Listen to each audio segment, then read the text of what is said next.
Hello everyone, welcome to ITLS Academy. Our lecture is Principles of Microbial Pathogenicity and Epidemiology, that is part 2.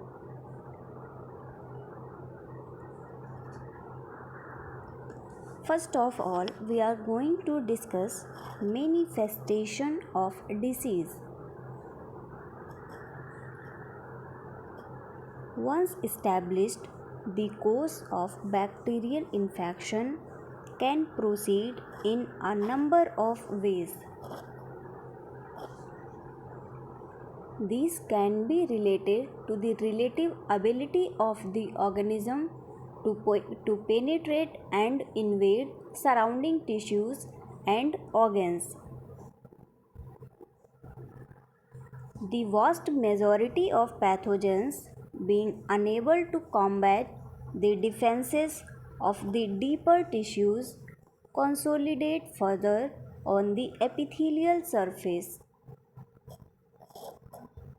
Others, which include a majority of viruses, penetrate the epithelial layers but no further and can be regarded as partially invasive. A small group of pathogens are fully invasive. These permeate the subepithelial tissues and are circulated around the body to initiate secondary sites of infection remote from the initial portals of entry. Other groups of organisms may cause disease through ingestion by the victims of substances produced during microbial growth on food. Such disease may be regarded as intoxications rather than an infection.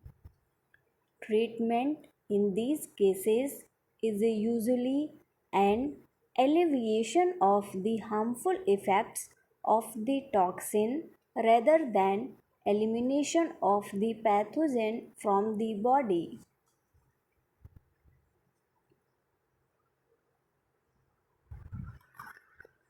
Non-invasive pathogens.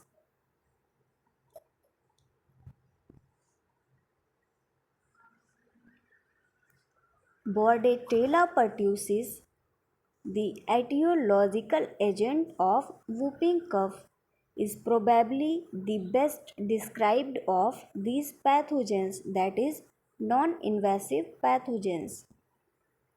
This organism is inhaled and rapidly localized on the mucillary blanket of the lower respiratory tract. This localization is very selective and thought to involve agglutinins on the organism surface. We can say that toxins produced by the organism inhibit ciliary movement of the epithelial surface and thereby prevent removal of the bacterial cells to the gut.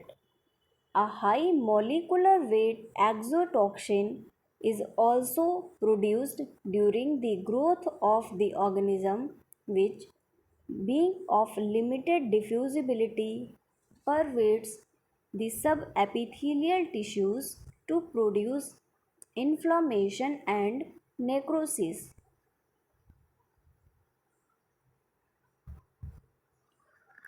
In the gut, many pathogens adhere to the gut wall and produce their toxic effect via toxins which pervade the surrounding gut wall or enter the systematic circulation.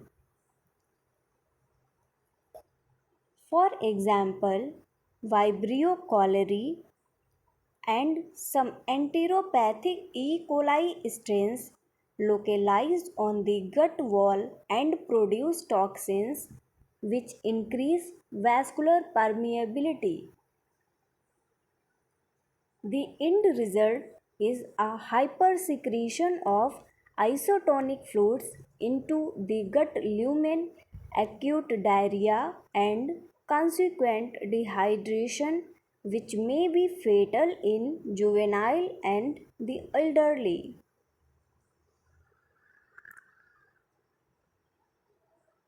In all these instances, binding to epithelial cells is not essential but increases permeation of the toxin and prolongs the presence of the pathogen.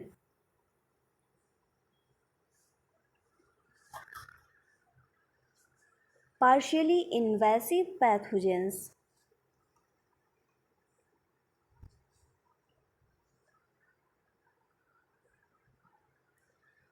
Some bacteria and the majority of viruses are able to attach to the mucosal epithelia and then penetrate rapidly into the epithelial cells.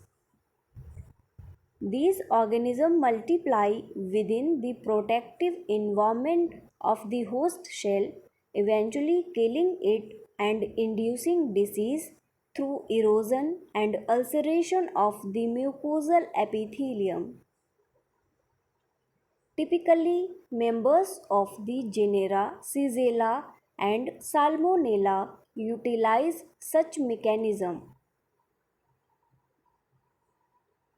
These bacteria attach to the epithelial cells of the large and small intestine respectively, and following their entry into these cells by induced pinocytosis, that is cell drinking process, these multiply rapidly and penetrate laterally into the adjacent epithelial cells.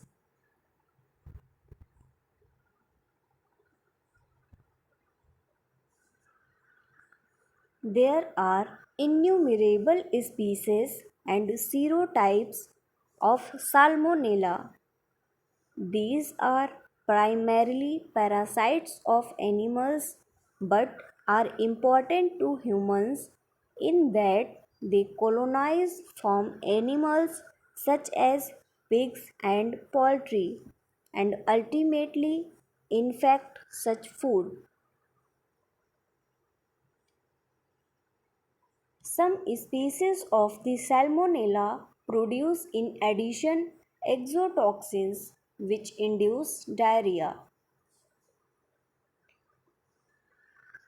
Virus infections such as influenza and the common cold infect epithelial cells of the respiratory tract and nasopharynx respectively. Release of the virus after lysis of the host cell is to void rather than to subepithelial tissues. The epithelium is further infected, resulting in general degeneration of the tracts.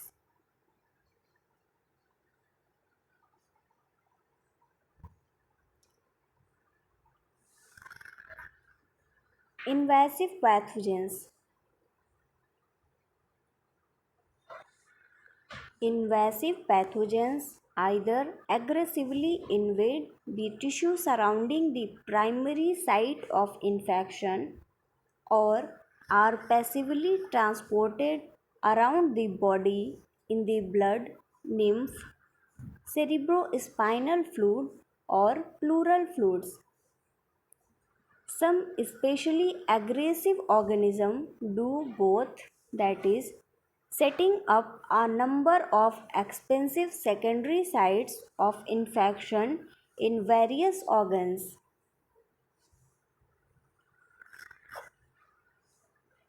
Active spread.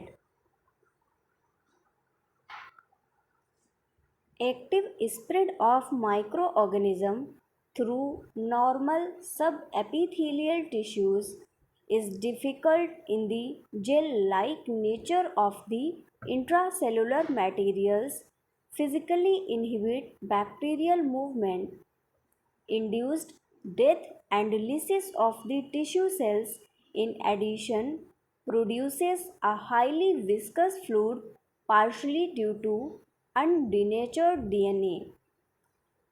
Physical damage such as wound rapidly seal with fibrin clots, thus reducing the effective routes of spread for opportunistic pathogens.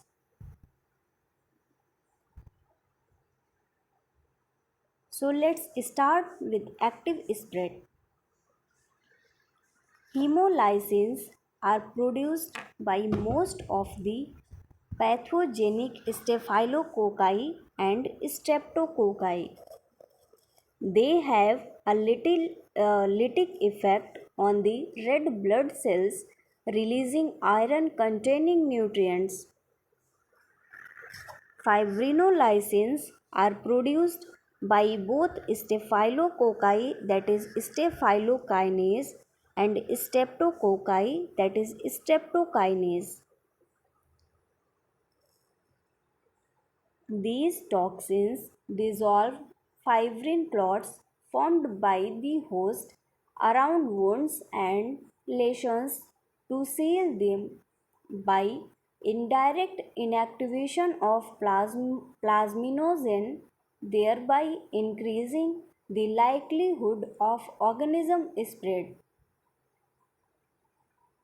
Streptokinase may be employed clinically in conjunction with streptodornase in the treatment of thrombosis.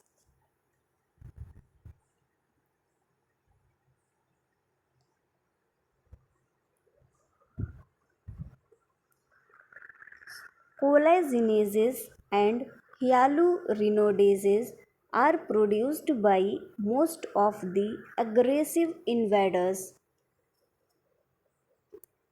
These are able to dissolve collagen fibers and hyaluronic acids, which functions as intracellular cements.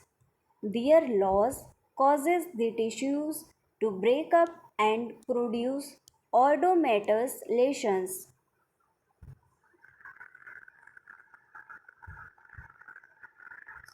Phospholipases are produced by organisms such as Clostridium perfringens.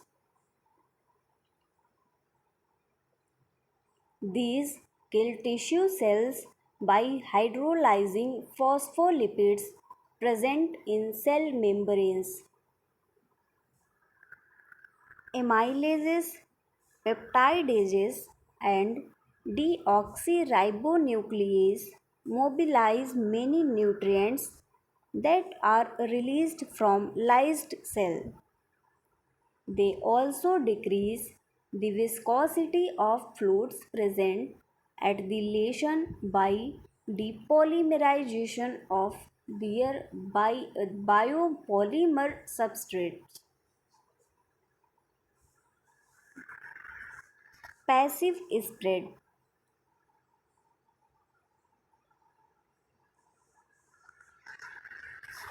When invading microorganisms have crossed the epithelial barriers, they will almost certainly be taken up with lymph in the lymphatic ducts and be delivered to the filtration and immune systems of the local lymph nodes.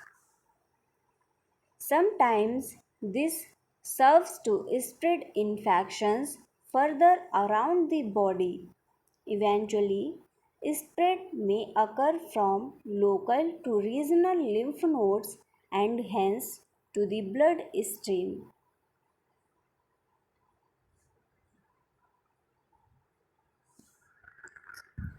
Direct entry to the blood stream from the primary portal of entry is rare and will occur only when the organism damages the blood vessels or if it is injected directly into them. This might be the case of following an insect bite or surgery. Bacteremia, such as this, will often lead to secondary infections removed from the original portal of entry.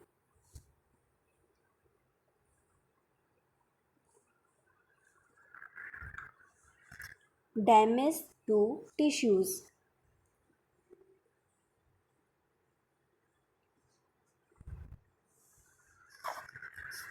Damage caused to the host organism through infection can be direct and related to the destructive presence or to the production of toxins by microorganism in a particular target organ, or it can be indirect and relate to interactions of the antigenic components of the pathogen with the host's immune system.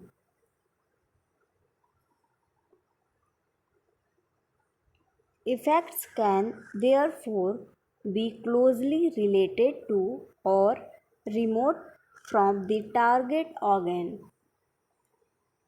Symptoms of the infection can, in some instances, be highly specific, relating to a single precise pharmacological response to a particular toxin, or they might be non-specific and relate to the usual response of the body to particular types of trauma.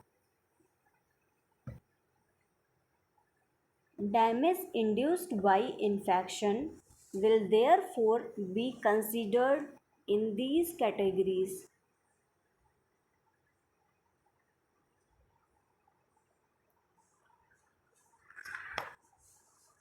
Direct damage.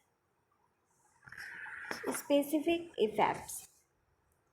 The consequences of infection to the host depends to a large extent upon the tissue or organ involved. Soft tissue infections of skeletal muscles are likely to be less damaging than, for instance, infections of the heart muscles and central nervous system. Infections of the epithelial cells of small blood vessels can produce anoxia or necrosis in the tissues they supply.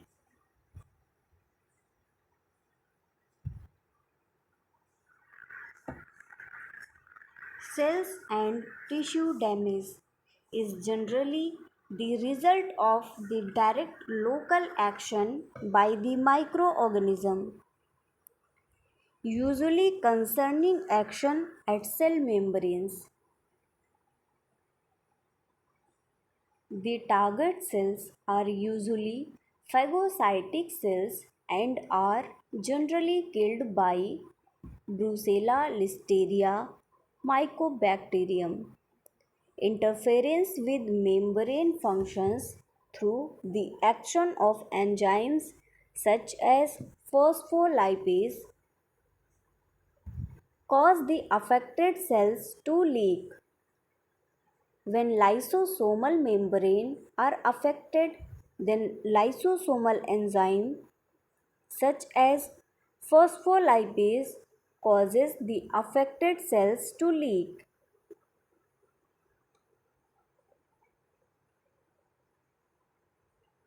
When lysosomal membranes are affected, then lysosomal enzymes disperse into the cells and tissues, causing them in turn to autolyse. This is mediated through the vast battery of enzyme toxins available to these organisms. If enough of these toxins are produced to enter the circulation, then a generalized toxemia might result. During their growth, other pathogens liberate toxins with precise pharmacological actions.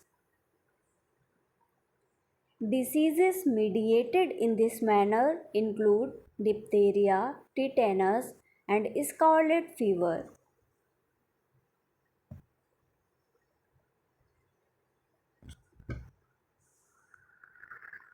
In diphtheria, the organism Clostridium diphtheriae confines itself to epithelial surfaces of the nose and throat and produces a powerful toxin which affects the elongation factor involved in protein biosynthesis.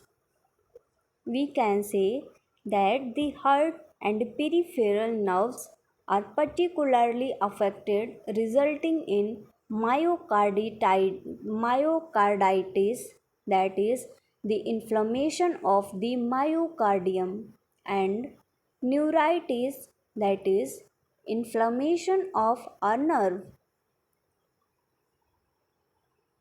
Here, little damage is produced at the infective site.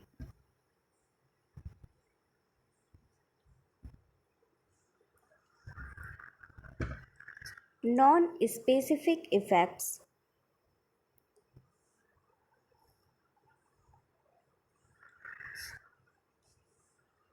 If the infective agent damages an organ and affects its functioning, this can manifest itself as a series of secondary disease features. Thus, diabetes may result from an infection of the islets of Langerhans, paralysis, or coma from infections of the central nervous system, and kidney malfunction from loss of tissue fluids and its associated hyperglycemia.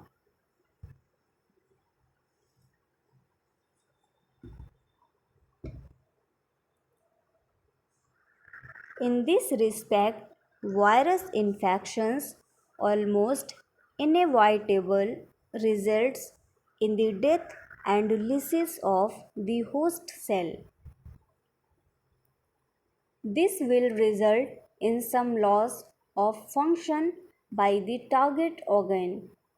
Similarly, exotoxins and endotoxins can also be implicated in non-specific symptoms even when they have fairly well-defined pharmacological actions.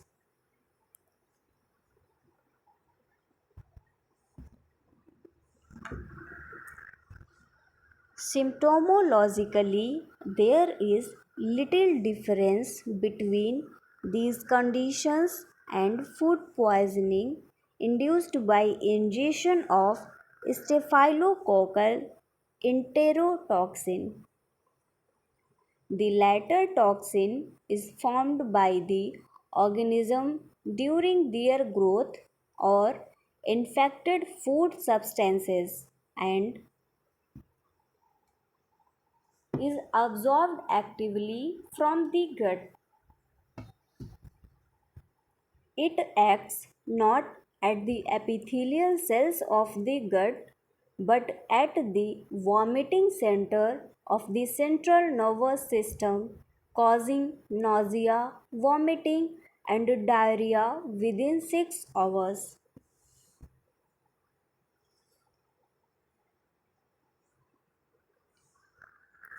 Endotoxins form part of the cell envelopes of some bacterial species. They are shed into the surrounding medium during growth and following autolysis of the infecting organism.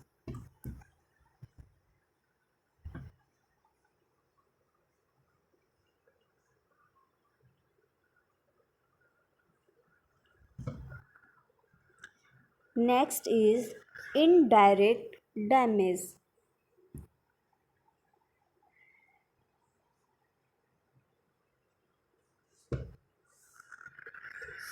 Inflammatory materials are released from necrotic cells and directly from the infective agents.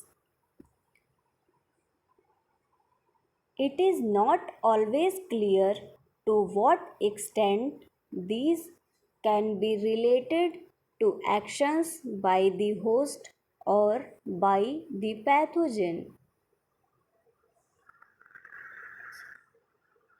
Inflammation causes swelling, pain, and reddening of the tissues and sometimes loss of function of the organs affected. These reactions may sometimes be the major sign and symptom of the disease.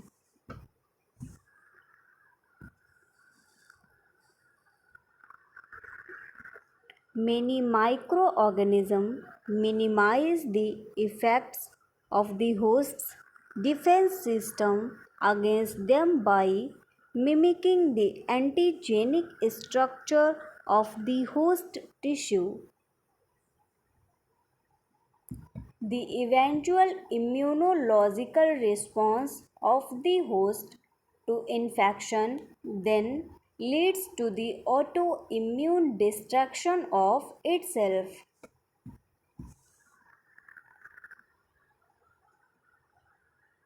If antigen released from the infective agent is soluble, then antigen antibody complexes are produced.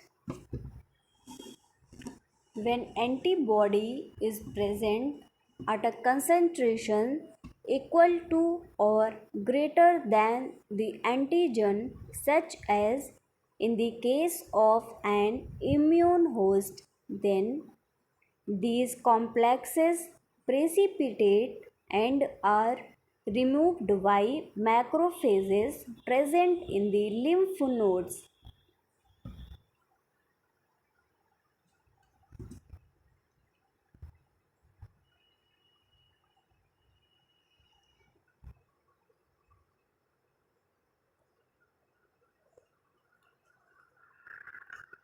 Recovery from infection, that is, exit of the microorganism.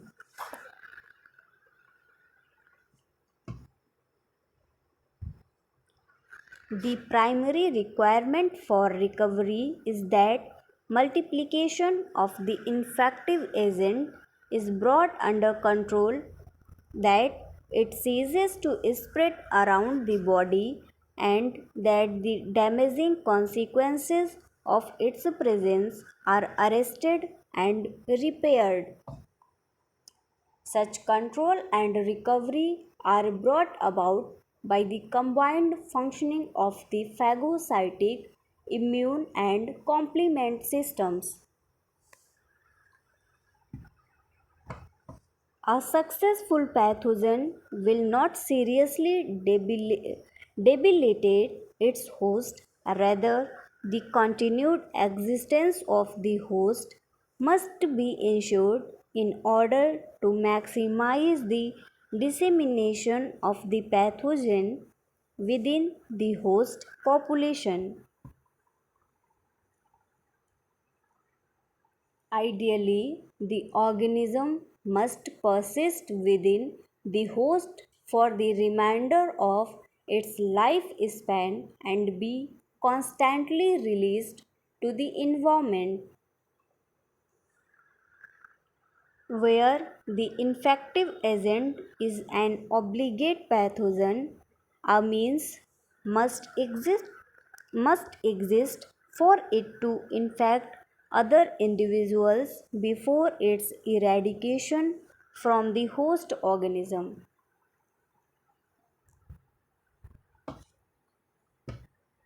The route of exit is commonly related to the original portal of entry. Thus, pathogens of the essential tract are liberated in the feces and might easily contaminate food and drinking water. Epidemiology of infectious disease.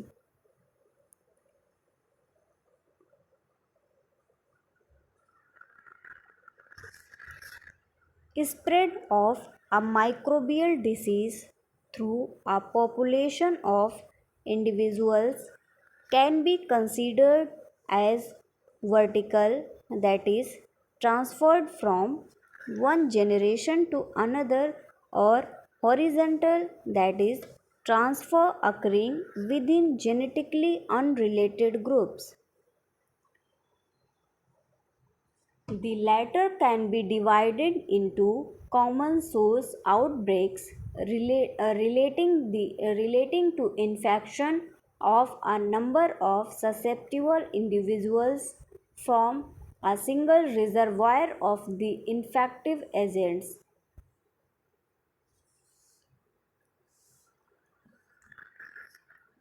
Common sources outbreaks are characterized by a sharp onset of reported cases over the course of a single incubation period and related to a common experience of the infected individuals. These render the majority of the population susceptible, and their occurrence is often accompanied by spread of the disease across the entire globe. Certain type of infectious agents are able to combat herd immunity, such as this, through undergoing major antigenic changes. So thank you very much guys for watching this session.